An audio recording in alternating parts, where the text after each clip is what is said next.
پہلا سوال، اگر برقع پہننا یا نقاب کرنا اسلام کی انٹیگرل ایسنشل پریکٹس ہے تو قرآن میں ایک بھی ورس دکھائی جائے جو نقاب یا برقعے کی بات کرتی ہے؟ سپریم کورٹ میں جتنے وکلا، وکیل، آرگنائزیشن والے، سوشل آرگنائزیشن جو ہاتھ اٹھا رہے وَيَحْفَظْنَا دلیل ہے ہمارے لیے، اور اسلام کو صرف قرآن سمجھ کے بتائیں گے یہ خیانت ہے، یہ کفر ہے، یہ منافقت ہے۔ اسلام صرف قرآن نہیں ہے بلکہ قرآن اللہ کا آرڈر ہے، اور اس پر عملی جامہ بانا، اس پر امپلیمنٹیشن والی جو زندگی ہے، اس سے امپلیمنٹیشن جو کروایا گیا وہ اسلام کا حصہ ہے۔ ریفرنس لکھ لیجئے میڈیم، سورہ احزاب آیت نمبر 33، سورہ احزاب نمبر 59، سورہ احزاب آیت نمبر 32، یہ تمام جگہوں پر پردے کا جو حکم ہے اسٹڈی کریے، اس کے بعد کسی چینل پہ یا کسی آدمی کے سامنے آپ بولیں۔ سوال جو بازار کے اندر اس وقت کیا جا رہا ہے وہ یہ کہ اسلام کے بیسک ٹیننٹس میں حجاب اور پردہ کہاں ہیں، آپ یہ بتا دیجئے۔ یہ سوال صوبی خان جو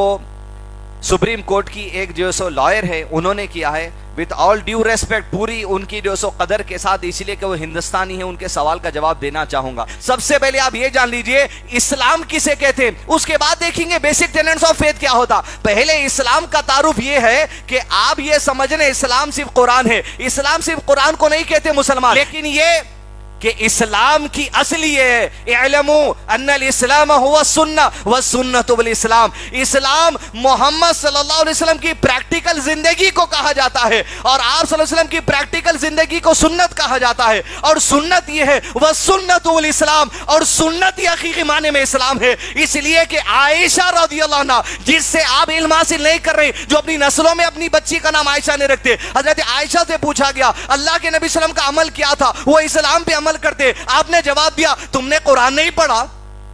آپ نے جواب میں سوال کرا کہ اللہ کے نبی صلی اللہ علیہ وسلم کا عمل تو صرف قرآن پہ مشتمل ہوتا ہے، گویا قرآن آرڈر ہے، حکم ہے، گائیڈنس ہے، نصیحت ہے، کمانڈ ہے اللہ تعالیٰ کا، لیکن اس پر عمل کیسے کرنا چاہیے وہ محمد صلی اللہ علیہ وسلم نے بتایا۔ ان الاسلام هو السنہ والسنۃ الاسلام، قرآن کو محمد صلی اللہ علیہ وسلم کی پریکٹیکل زندگی سے جیسے آپ نے عمل کیا صرف وہ اسلام نہیں ہوتا، جیسے آپ نے عمل کروایا۔ اس لیے کہ اللہ کے نبی صلی اللہ علیہ وسلم تو پردہ نہیں کرتے تھے، آپ تو الحمدللہ انسانوں میں مردوں میں جو افضل ہے، آپ صلی اللہ علیہ وسلم نے اپنی عورتوں کو، صحابہ کی عورتوں کو جیسے پردہ کروانا سکھایا ان آیتوں کی روشنی میں، اسے کہا جاتا ہے اسلام۔ گویا میڈم آپ کا سوال ہی بے بنیاد ہے، آپ کا سوال کے اندر کوئی جان نہیں ہے۔ سوال یہ ہونا چاہیے اسلام کے اندر جو قرآن اور سنت، جو پروفیٹ صلی اللہ علیہ وسلم کی اصل زندگی ہے، صحابہ کی اصل زندگی ہے، اس میں بیسک ٹیننٹس کہاں ہیں بتائیے۔ اب اس کے بعد آئیے میڈم سورہ نور کی سورہ نمبر 24 آیت نمبر 31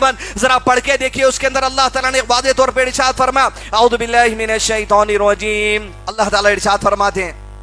وَقُلِ الْمُؤْمِنَاتِ يَغْضُضْنَ مِنْ أَبْصَارِهِنَّ وَيَحْفَظْنَ فُرُوجَهُنَّ وَلَا يُبْدِينَ زِينَتَهُنَّ إِلَّا مَا ظَهَرَ مِنْهَا۔ میڈم توجہ دیجئے اس الفاظ کے اوپر، وَيَحْفَظْنَا سیکیور کرنا، وَيَحْفَظْنَا سیکیور کرنا، وَيَحْفَظْنَا چھپانا، حفاظت کرنا، یہ حفاظت کرنا، وَيَحْفَظْنَا جو لفظ ہے اس میں ساری سیکیورٹی کی بات آ گئی، اور اللہ تعالیٰ کہہ رہے ہیں اپنی جو زینت ہے، آرنامنٹیشن ہے، چہرے کا میک اپ ہے، آئی لیشز ہے، تمہارے کانوں کے بالیاں ہیں، تمہارے ہاتھوں کا زیور ہے، تمہارے گلے کا زیور ہے، تمہارے گلے کا اس ہے، وَيَحْفَظْنَا یہ اپنے شوہر کے علاوہ اتفاق سے اگر والد کے سامنے ہے یا اتفاق سے بیٹے کے سامنے یہ حصہ اگر ظاہر ہو جائے تو کوئی بات نہیں، شوہر کے لیے تو سارا جسم تمہارا حلال ہے۔ وَيَحْفَظْنَا اب جو وَيَحْفَظْنَا کہا گیا اس سے مراد ہے سیکیور کرنا، اس سے مراد ہے ڈھانپنا، اس سے مراد ہے چھپانا۔ اسلام سیکھیے۔ اب یہ جب آرڈر آیا، ارے